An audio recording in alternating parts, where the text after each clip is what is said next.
मैं आदर्श Sahu, circuit academy से हम लोग की क्लास चल रही है इलेक्ट्रिसिटी की, 6th लेक्चर है आज। ठीक है, आज का हमारा टॉपिक है रेजिस्टिविटी। रेजिस्टिविटी जैसा कि मैंने कल आप लोगों को बताया था, किसी मटेरियल का एक ऐसा नेचर जिसकी वजह से वो क्या करता है, इलेक्ट्रिसिटी के फ्लो को रेजिस्ट करता है, अपोज करता है। ये एक फिक्स वैल्यू होती है, कांस्टेंट वैल्यू होती है, हमने फॉर्मूले में देखा भी था, थोड़ा सा उसको रिवाइज कर लेते हैं। R is directly proportional to L, R is inversely proportional to A, दोनों कंबाइन करने पे R is directly proportional to L by A. एक कांस्टेंट हम लेते हैं, जब भी प्रोपोर्शनलिटी साइन हटाते हैं तो वो कांस्टेंट क्या कहलाता है, हमारा रो। ठीक है, R equal to rho into L by A. यहां से हमारा फॉर्मूला था R into A by L. हमने कल इसकी एसआई यूनिट वगैरह सब चीज निकाल के देख ली थी। एसआई यूनिट क्या होता है, ओम मीटर। ठीक है, और अगर ए और एल दोनों की वैल्यू 1 1 रखते हैं तो रो की वैल्यू क्या मिलती है हमको, आर के इक्वल। ये सब चीजें हमने कल की क्लास में डिस्कस की हुई थी। अब बात करते हैं रेजिस्टिविटी किस किस चीजों पे डिपेंड करता है। तो रेजिस्टिविटी डिपेंड्स अपॉन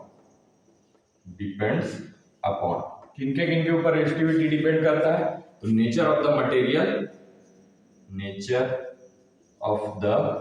मटेरियल, और सेकंड है टेम्परेचर। ठीक है, टेम्परेचर चूंकि एक फिक्स वैल्यू है, ठीक, तो ना तो लेंथ से इस पे इफेक्ट पड़ेगा और ना ही एरिया से। फॉर्मूले पे नहीं जाना है आपको, एक फिक्स वैल्यू है जो हम यहाँ पे कांस्टेंट हटाने पे, प्रोपोर्शनलिटी का साइन हटाने पे कांस्टेंट लिए। ठीक है, तो resistivity depends upon nature of the material and temperature.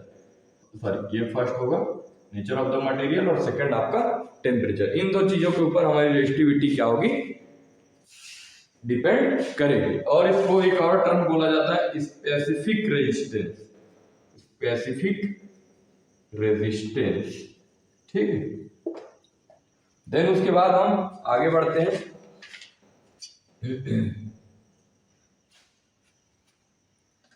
जैसे कि मैंने आपको बताया, रेजिस्टिविटी लेंथ पे और थिकनेस पे यानी कि एरिया पे डिपेंड नहीं करती है। ठीक है, अब हम 2-3 चीजों की रेजिस्टिविटी की वैल्यू लेके देखते हैं और उसके बाद उसको डिस्कस करते हैं कि क्या क्या होता है। रेजिस्टिविटी ऑफ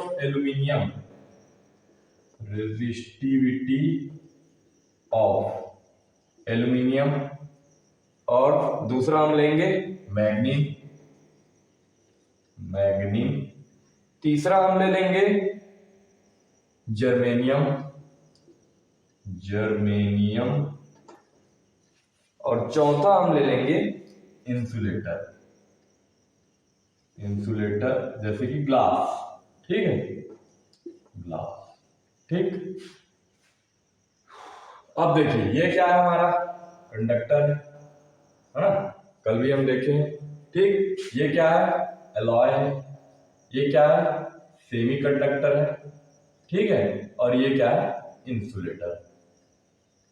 ठीक, इंसुलेटर इलेक्ट्रिसिटी को पास नहीं करता है, मैग्नीन फ्लो ऑफ करंट को अलाउ करता है लेकिन रेजिस्ट भी बहुत ज्यादा करता है। कंडक्टर इजीली अलाउ कर देता है फ्लो ऑफ करंट को, और सेमी कंडक्टर ये टेम्परेचर पे डिपेंड करता है। ठीक है, तो सबकी वैल्यू देखते हैं अपन। एल्यूमिनियम की वैल्यू है 2.63 into 10 to the power -8 ohm metre. ठीक है, यूनिट मैंने कल भी बताया था, यूनिट आपको लिखना कंपलसरी है। आप यूनिट नहीं लिखेंगे तो आपका हाफ मार्क डिडक्ट कर दिया जाता है बोर्ड पे। ठीक, तो कंडक्टर एल्यूमिनियम है, उसकी रेजिस्टिविटी कितनी है, 2.63 into 10 to the power -8 ohm metre. कम रेजिस्ट करता है, इस वजह से वैल्यू क्या है उसकी, कम है। देन उसके बाद आपका रेजिस्टिविटी ऑफ मैग्नीन एलॉय कितना है, 44 into 10 to the power -8 ohm metre. ये क्या है, एक एलॉय है। ठीक है, इसकी वैल्यू देखिए इससे ज्यादा है, कंडक्टर से ज्यादा है ना। ये क्या करेगा, ये भी रेजिस्ट करेगा लेकिन एक उसकी लिमिट होगी, वो क्या है, करंट को ज्यादा वैल्यू ऑफ करंट लेगा उसके लिए। ठीक है, और देन उसके बाद आपका सेमीकंडक्टर है, सेमीकंडक्टर का है 0.6 ओम मीटर, ये उससे ज्यादा है। ठीक है, ये क्या करेंगे, जब हम इसमें टेम्परेचर इंक्रीज करेंगे तो इसमें इलेक्ट्रिसिटी इजीली फ्लो होगा, अदरवाइज आप देते रहो इलेक्ट्रिसिटी, इसको कोई फर्क नहीं पड़ता। देन उसके बाद 10 to the power 10 to 10 to the power 14, इतनी हाई रेजिस्टिविटी है, मतलब रेजिस्टेंस भी इसका क्या होगा, बहुत ज्यादा होगा, और ये करंट को फ्लो को अलाउ नहीं करता वहां पे। ठीक है, a good conductor of electricity should have low resistivity and poor conductor of electricity will have high resistivity। ठीक है, good conductor of electricity should have low resistivity and good conductor of electricity should have low resistivity और poor conductor of electricity should have higher resistivity, यहाँ भी ओम metre. ठीक, then उसके बाद it is due to the high value of resistivity that magnet and constant are used to make resistance wire used in electronic appliances to reduce the current in the circuit। अब हम जानते हैं कि हमारा जो भी इलेक्ट्रॉनिक अप्लायंसेस है, जैसे कि प्रेस, ठीक, प्रेस हो गया, हीटर हो गया, ठीक है, तो इनमें हम क्या करते हैं, मैग्नीन का यूज करते हैं, मैग्नीन, और कहीं कहीं पे कॉन्स्टेंट का यूज होता है। ठीक, ये दोनों क्या है, हमारे एलॉय हैं। ठीक, तो ये क्या करते हैं, बहुत हाई वैल्यू ऑफ करंट को बियर करते हैं सर्किट में, और जिसकी वजह से इसमें क्या आता है, हीटिंग इफेक्ट आता है। ठीक है, ये मान लो एक कॉइल है मैग्नीन का, है ना। अब हम इसमें एक तरफ से क्या करते हैं, करंट देते हैं, तो ये क्या हो जाता है, रेड हॉट हो जाता है ना, जल के लाल हो जाता है बिल्कुल।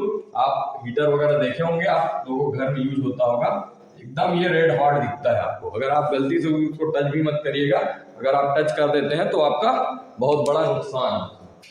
ठीक है, अब उसके बाद अपन आगे देखते हैं, मैग्नीन और कॉन्स्टेंट को यूज करते हैं। The heating element of electric heating appliances such as electric wire and toaster etcetera are made of an alloy rather than a pure metal. अब प्योर मेटल की जगह उनको एलॉय का यूज करके बनाया जाता है, इन सब चीजों में एलॉय का यूज हम करते हैं। ठीक है, अब क्यों करते हैं वो चीज देखते हैं। the resistivity of an alloy is much higher than that of pure metal। पहला के कंडीशन क्या है, रेजिस्टिविटी किसकी हाई होती है, एलॉय की, देन मेटल।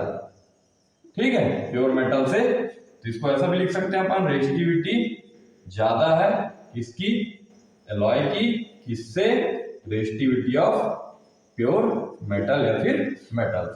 ठीक है, और दूसरा रीजन क्या है, an alloy does not undergo oxidation और burn easily even at high temperature when it is red hot. अब क्या होगा, जैसे कोई प्योर मेटल है ना, अब उसको हम ज्यादा गर्म कर दें तो क्या हो जाता है, ऑक्सीडाइज हो जाता है। ऑक्सीडेशन, ये जो टर्म है आप केमिस्ट्री में पढ़ेंगे अभी, ठीक है, तो क्या होता है, ऑक्सीडाइज हो जाता है, उड़ जाता है, हवा में कहना चाहिए। ठीक, तो वो चीज एलॉय के साथ नहीं होती, उसको आप कितना भी हीट दे लो, कितना भी गर्म कर लो, वो क्या होता है, रेड हॉट होता है, और हमको वहां पे वो उष्मा या फिर हीट प्रोवाइड हमको करता है। ठीक, तो ये दो रीजन है। पहला रीजन क्या है, रेजिस्टिविटी एलॉय की रेजिस्टिविटी ऑफ मेटल से ज्यादा है, और दूसरा क्या है कि N alloy does not undergo oxidation when it is red hot. ठीक, अब उसके बाद एग्जांपल के लिए अपन देखते हैं, nichrome alloy is used for making heating elements. Nichrome alloy is used for making heating element of electrical appliances such as electrical iron, toaster, electric kettle, room heater and water heater, जिसको हम geyser भी बोलते हैं, hair dryer, because nichrome has very high resistivity। फिर वही बात आ गई, इसको एलॉय की तरह, एलॉय को क्यों यूज कर रहे हैं, क्योंकि resistivity of nichrome is very high, है ना। तो इसका क्या होगा, रेजिस्टिविटी हाई है, तो ये इंप्लाई क्या करेगा अपने को कि रेजिस्टेंस भी उसका हाई होगा, और इस वजह से thus produces a lot of heat on passing current. अब जब हम किसी सर्किट से करंट पास कराएंगे और उसका रेजिस्टेंस ज्यादा होगा, तो वो क्या होगा, हीट अप होने लग जाएगा। ठीक है, और उसके बाद nichrome does not undergo oxidation easily, यही दो रीजन वहां पे भी आए। ऑक्सीडेशन उसका क्या होगा, oxidation can't held easily, oxidation easily उसका नहीं हो पाएगा, इसलिए हम उसको क्या करते हैं, हीटिंग एलिमेंट की तरह यूज करते हैं। ठीक है, अब टेम्परेचर का क्या इफेक्ट पड़ता है अपन देखते हैं। ठीक है, तीनों चारों में, कंडक्टर में, मैग्नीन में, जर्मेनियम में और ग्लास में। ठीक, तो resistivity of metal increases with temperature. ठीक है, रेजिस्टिविटी क्या होती है मेटल की, इंक्रीज होती है। कब इंक्रीज होती है, जब हम टेम्परेचर को इंक्रीज करते हैं। मेटल की रेजिस्टिविटी इंक्रीज होती है जब हम क्या करते हैं, टेम्परेचर को इंक्रीज करते हैं। और उसके बाद resistivity of insulator does not change with temperature. Conductor आ गया, सॉरी मेटल कंडक्टर आ गया हमारा, देन उसके बाद इंसुलेटर पे आएंगे, तो रेजिस्टिविटी जो है वो चेंज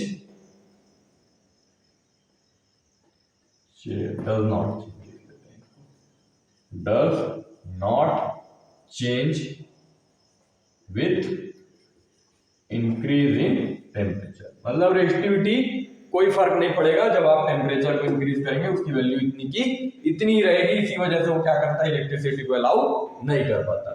ठीक है, देन उसके बाद अपन मैग्नीन और उसकी बात करें सेमीकंडक्टर पे आते हैं। पहले सेमीकंडक्टर इंक्रीज इन टेम्परेचर पे एलॉय का तो हम देख लिए, एलॉय क्या हो जाता है, एलॉय का जो एलिमेंट होता है वो हीट अप होने लग जाता है। ठीक है, रेड हॉट होने लग जाता है। अब सेमीकंडक्टर की अगर बात करें तो resistivity of semiconductor like germanium and silicon is in between conductor and insulator. ठीक है, रेजिस्टिविटी ऑफ कंडक्टर, ठीक है, और रेजिस्टिविटी ऑफ इंसुलेटर, इन दोनों के बीच में क्या आएगा, resistivity of semiconductor. Semiconductor germanium और सिलिकॉन। ठीक है, रेजिस्टिविटी इससे ज्यादा होगी और इससे कम होगी। ठीक, तो resistivity of semiconductor, resistivity of semiconductor is in between conductor and insulator. Conductor और इंसुलेटर के बीच में दोनों की रेजिस्टिविटी की वैल्यू होती है। ठीक है, और ये क्या होता है, रेजिस्टिविटी डिक्रीज होती है इसकी, सेमीकंडक्टर की, ऑन इंक्रीजिंग टेम्परेचर। ठीक है, इसको यहां पे लिख देता हूं मैं, हो सकता है नहीं दिख रहा होगा।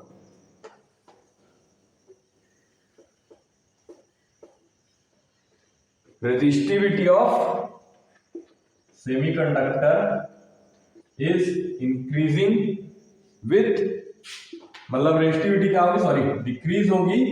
कैसे डिक्रीज होगी, जब हम टेम्परेचर को क्या करेंगे, इंक्रीज करेंगे। टेम्परेचर को इंक्रीज करेंगे किसके केस में, सेमीकंडक्टर केस में, जर्मेनियम और सिलिकॉन।